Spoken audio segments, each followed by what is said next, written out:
Deborah, and with that, we want to remind you that there is a search going on for a missing person who drove past barriers into a low water crossing. Never a good situation. Our Kate Whiteout is live near 2222 and 360 with the very latest on this. Kate, good morning. Good morning. Well, as of right now, officials have called off the search for this missing woman, at least until it gets daylight. And one of the reasons why is the swift moving water. You can actually see behind me here, this fire rescue boat even got tipped over as a result of the swift moving water, debris right into it. And that is the reason why they said they had to call it off till daylight. Take a look at Bull Creek. We're going to zoom in so you can see how quickly this water is moving. Typically, I mean, it's just a trickle normally in Bull Creek, and the water is rushing. And so as a result this morning, around midnight, from what officials tell us, they saw a woman in a dark-colored SUV, a Lexus SUV, actually go around the low water crossing barricade as she came off of 360 onto 2222. And within a minute, they said the car just lifted up and it went over the embankment, the bridge area of where 2222 and Lakewood Drive is located. The car flipped and disappeared underneath the water. They put out 3 rescue boats to try and find her, but the car was just gone. They said they could not find it. And earlier in the night, another person, even before the barricades went up, went into that low water crossing as well. They ended up getting swept away.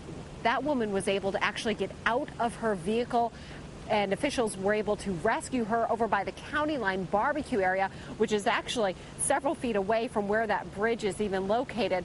So certainly she was lucky. She refused treatment on the scene, but officials out here this morning want to remind everyone, just make sure you turn around, don't drown. Most people know their routes to work, and they know where the low water crossings are. If you see the barricade, stop, and they're there for your safety, turn around. And it's so scary, especially with when it's dark outside, there's water on the road. The water looks like pavement, and that's why it's so important that not only if you know where the low water crossings are, that you really drive slowly. When we were driving out here this morning on 2222, it was just a mess in general. The parts that were even open because of rocks that had fallen off the cliffs. So you really just need to be careful wherever you are driving this morning, as Deborah has been mentioning. Of course, we are going to be covering as the rescue crews resume their search this morning for the missing woman who went underneath the water here in Bull Creek, and we'll bring that to you throughout the morning. We're live in West Austin. Kate Whiteout, KXAN, Austin News. Kate, they got to put boats back in as soon as the sun comes up. Is that their plan?